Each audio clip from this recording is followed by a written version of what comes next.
Hello and welcome to Taiwan Talks. I'm Inka Vat. A Russian spy plane violated Japanese sovereign airspace that's within 12 nautical miles of a country's border, off the northern tip of Hokkaido Island 3 times in one day. It was just weeks after a Chinese spy plane flew into Japanese sovereign airspace west of Japan's main southern island of Kyushu for the first time since World War II. The latest Russian incursions come as China and Russia began warship exercises in the Sea of Japan, and days after Joe Biden addressed the Quad leaders, warning that China was, quote, testing us all.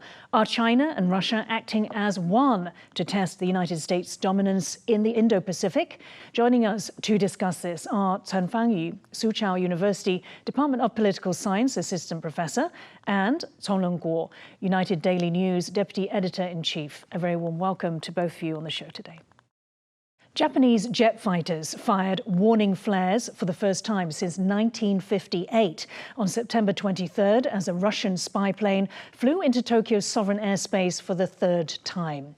A Russian Il-38 patrol plane entered Japanese airspace 3 times between 1 p.m. and 4 p.m. local time as it flew over waters off Rebun Island, the northernmost tip of Hokkaido Island.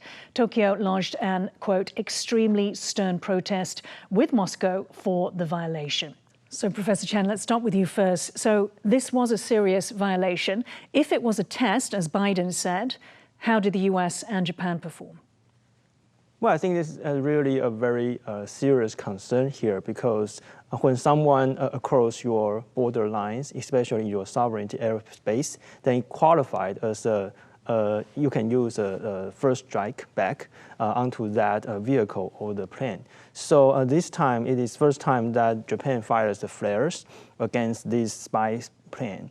And there's also a very strong condemnation throughout the diplomatic approaches toward Russian government from Japan, and also I think that the U.S. also have the similar condemnation here. Do you believe that it was strong enough, this response? Well, I think the Russian and China not only using this violation to test the U.S. and Japan, but also there's a joint fleet recently throughout the north coastal area of Japan. So I think the U.S. and Japan should have more response, so that sending enough signal to Russia and China. So I think the whole situation has not been ended yet. Right. Chenlung, do you agree there that perhaps the response could be stronger? Because if there's no consequence, then what happens next? I will assume that even though you lodge a very strong protest, it doesn't really help because it's from the start, it's going to be a deliberate test on the joint defense posture of United States and Japan. Let me explain that. This kind of military intrusion on the Japanese airspace had been happening more often during the Cold War period. It had been 44 times since the Cold War. But just Russian planes, right? not Right, Chinese. Just the Russian planes. But only this one is the latest one. The last one is only happening in 2019. This military plane incursion on Japanese airspace. And we are seeing there's another Chinese plane get into the Japanese airspace. So first of all, I don't think it's an isolated incident. It's a kind of coordinated move, both by China and by Russia. And the second thing is they want to test what kind of rule of engagement or what kind of reaction Japan will have. You can see that this Russian spy plane had entering Japanese space not once, but 3 times. First 2 times, Japan had used the radio to warn it to get away. But the 3rd time, the Japanese plane will have to fire a fire flag in order to warn that. And the 3rd would be more symbolic because just a day before, there's a Quad summit going on. So this is a way that Russia is demonstrating that in this part of the world, their presence is something that those four countries cannot ignore. Yeah. So we heard there from Chenlung that it's coordinated, it's not a mistake, it's deliberate. Is it an escalation?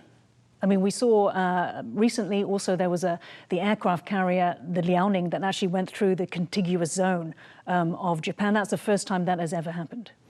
I think that will not escalate to a real armed conflict at this moment. So everyone is practicing or testing others, how other countries react. So not only Japan, but also US and also maybe include South Korea and other neighboring countries are trying to find a way to respond to these situations. So I think also for Beijing, they are also trying to cooperate with other allies to test which kind of strategies they should use in the next time. So what is the cost to impose on Russia and China for these actions? Should it be sanctions? Well, actually, Russia and China will say that they are responding to a global sanction against their military activities in Ukraine. So because they were accused of the U.S. and other Western democracies that they used the sanctioned illegally or something like that first, and then they have the right to fight back. So they are accusing each other of violating some rules against others. So, well, it is very difficult to say who begins this. But we can be very certain that there is a competition. So everyone is trying to find building up blocks against each other. I mean, you say that it's difficult to say who started this, but in terms of what we've seen so far is Russia and China, and maybe I'll ask Chenlung about this, Russia and China doing increasingly more joint drills and their navies. However, what and we could say that is similar to what the US is doing with its allies. Where Russia and China have exceeded that activity is that they are breaching countries' sovereign territory. How concerned do you think the US is, Chenlung, about this development? But I would say that it's kind of tit for tat. For a long time now, China have been accusing American spy plane is closing in to do the reconnaissance on the Chinese activity.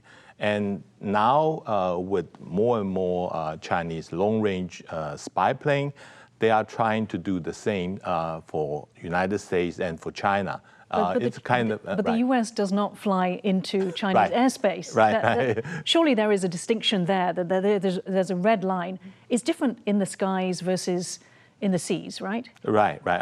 We are also seeing that it's a kind of activity that PLA have been doing more and more. Like they are entering the air identification zone of Korea all the time, and they are having this activity as the PLA military have become stronger and stronger.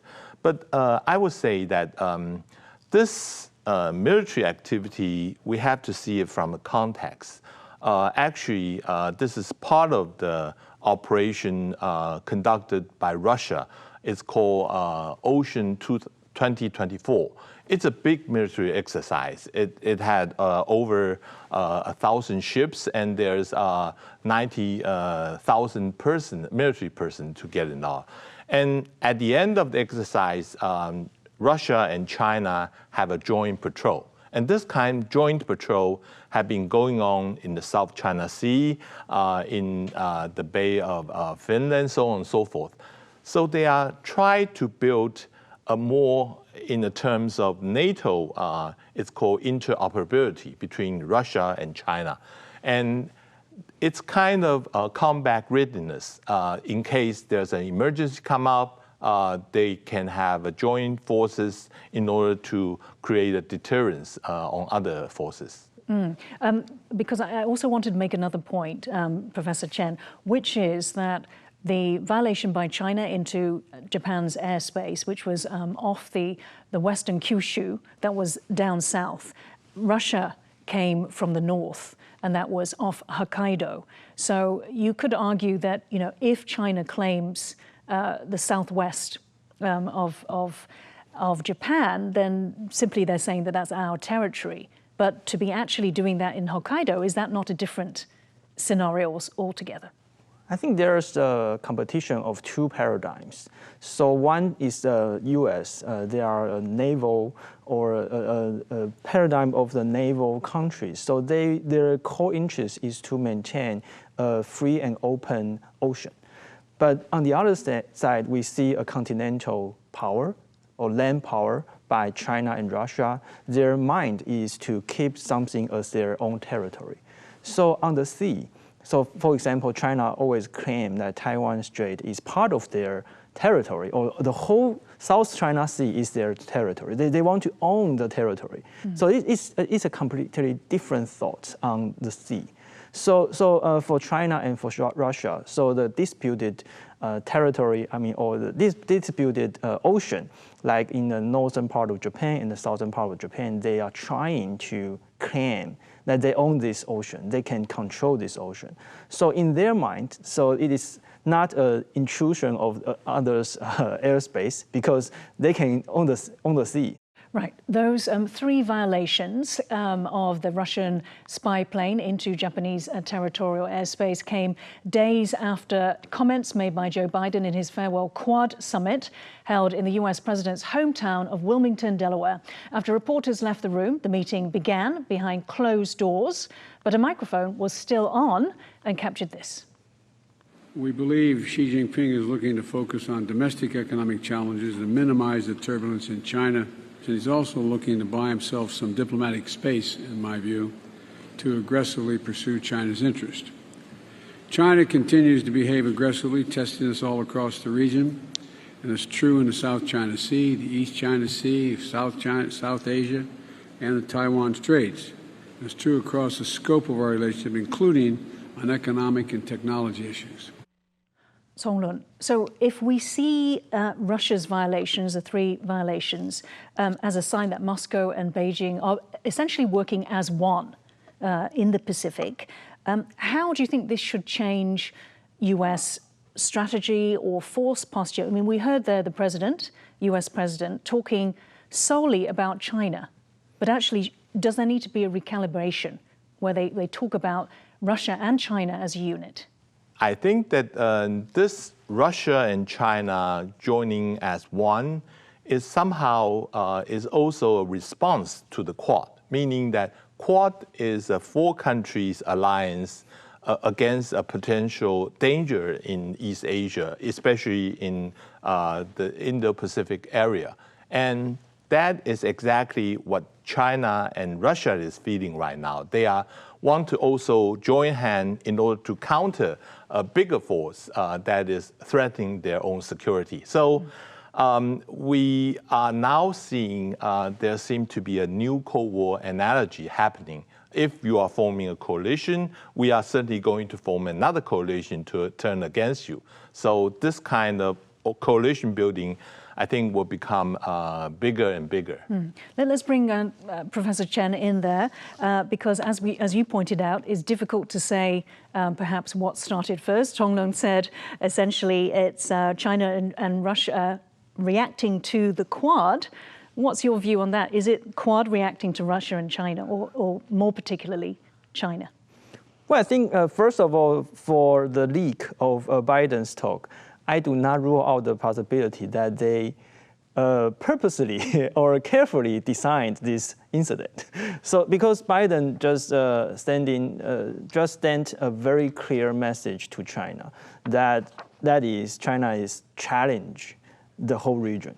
So this is very clear. So the beginning of Quad is also the beginning of the U.S. Indo-Pacific strategy is we can say that 90% is about China. So, and it's originally from the idea of the former Prime Minister Shinzo Abe that is, he wants to design allies to contain the development of the dictators' alliance. So basically it's for China and Russia. And we see because if you take us back to what Japan was experiencing at that time, was the aggressions around Senkakus. Is that correct? Yeah, the origin idea of the Indo-Pacific strategy is on China and Russia, but in the later versions, Shinzo Abe just mentioned only on China. So the beginning of this alliance is on China, and it is no surprise that they discuss about how to react to Chinese aggression. Right. Tonglun, so let's hone in on this particular comment, which is she's from Biden, also looking to buy himself some diplomatic space to aggressively pursue China's interests. What's your assessment of what he's referring to there? I think what Biden tried to do is to keep a balance. On the one hand, he's sending the National Security Advisor Sullivan to China and to engage China and to hold China until the end of his term to create his own legacy of he's the president that can put pressure on China, but also can work with China. But on the other hand, he's warning to other three allies, saying that we should keep our vigilance because China is facing domestic economic difficulty right now. They are not going to try to do something foolish, but they are going to buy themselves some time by doing all the diplomatic move. So we should prepare ourselves to face that kind of eventuality that we may have to face a dangerous and threatening China in the long term. So he's saying that this kind of format, the Quad Summit and the Quad as a whole, should continue.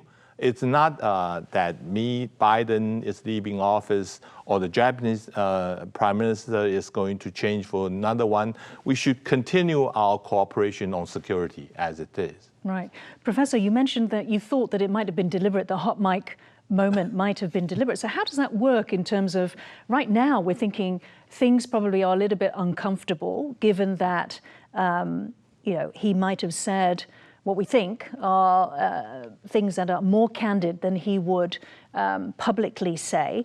And there's going to be a phone call between Biden and Xi coming up very soon.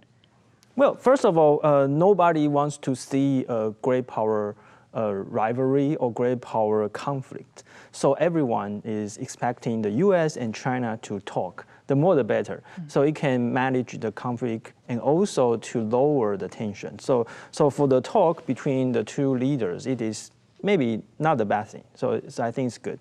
But for Biden's talk or Biden's message to China or other allies, I think it's very clear because the Indo-Pacific strategies emphasize the whole of government approach. So it's not only on the national security policies, but also on the economy, on diplomacy and other areas. Okay. Now this year, the Quad issued some of its strongest worded language about China's aggressive behavior without naming Beijing, as our guests have said. It said, "We are seriously concerned about the situation in the East and South China Seas. We continue to express our serious concern about the militarization of disputed features and coercive and intimidating maneuvers in the South China Sea. We condemn the dangerous use of Coast Guard and maritime militia vessels, including increasing use of dangerous maneuvers. We also oppose efforts to disrupt other countries' offshore resource exploitation activities." Tonglun, so what do you think is the intention of the sharpening of that language in the statement? I think it, of course, is addressing to what's just been resolved, the tension between China and Philippines, especially the Sabrina Reef. We know that this had been going on since April, but in the end, it was, we may call it the strategic retreat of Philippines by leaving the Sabrina Reef. But this is not going to end. I think the whole incident of South China Sea's tension between China and Philippines is there. And then this is something that all the countries will have to address.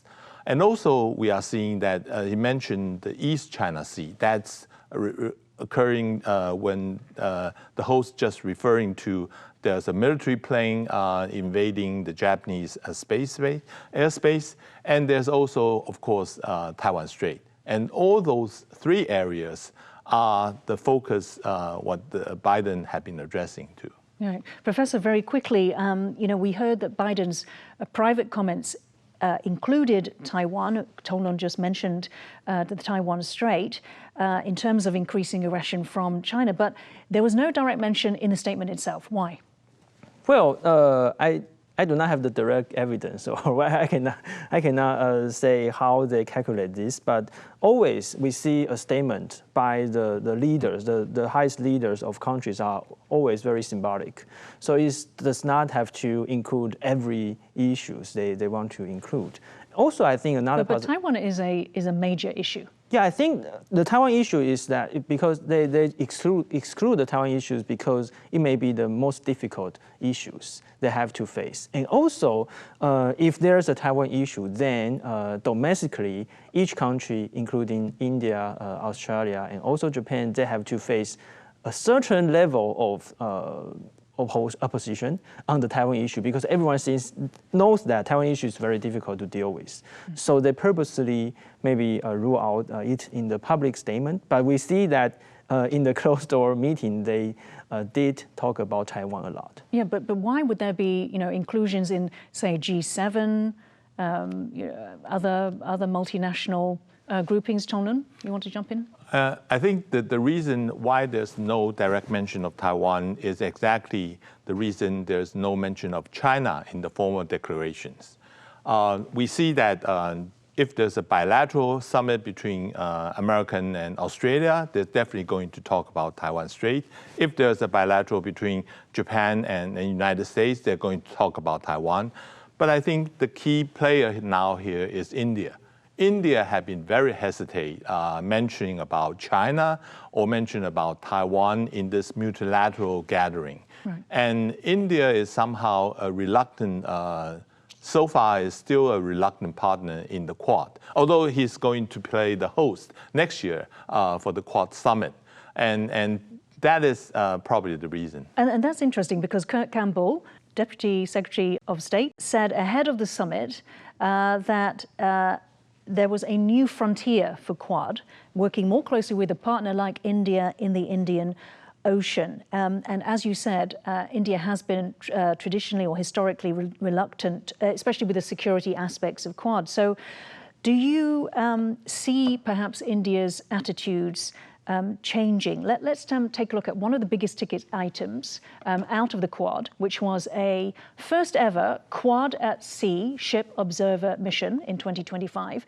And this was in which all 4 Quad Coast Guards cooperate to, quote, improve interoperability and advance maritime safety. It will allow a rotation of personnel from Australia, Japan, and India to be stationed on US Coast Guard ships to combat anti-illegal fishing patrols across the Indo-Pacific. So, Chenlung, just coming back to you, can we see this as evidence of a softening of India's position? Is it feeling perhaps encircled by China itself, something that China accuses the US of doing, in the Indian Ocean? And is this finally pushing Delhi towards a stronger stance?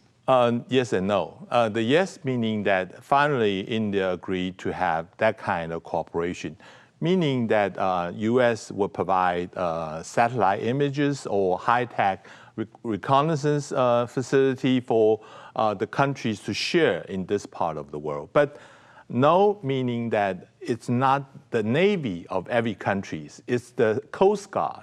Coast Guard is different from Navy. Coast Guard is doing the police work in this area. They don't have lethal forces in order to carry on their missions. So although India accepted this kind of collective interoperability, but still a step short of having a Navy operation. And Professor, that's interesting because, these Coast Guard ships, looks like they're going to be US ones, but with different personnel.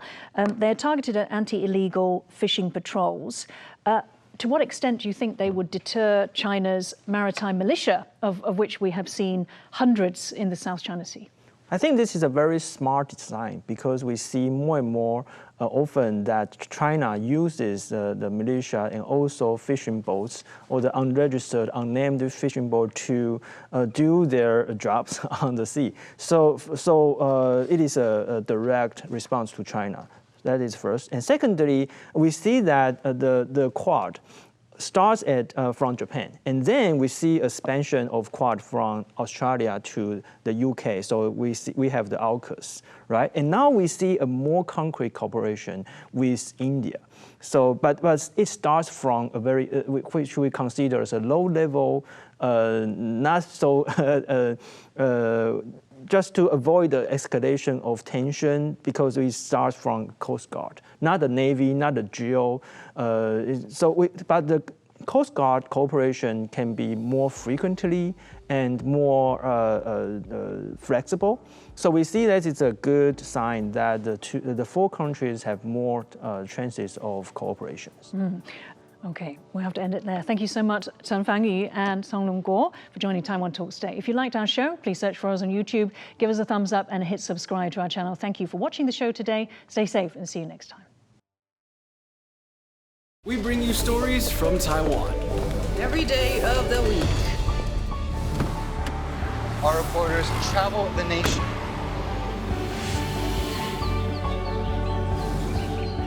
Exploring the issues that matter to you. News from here in Taiwan and around the world. What's up, Taiwan? On Taiwan Plus.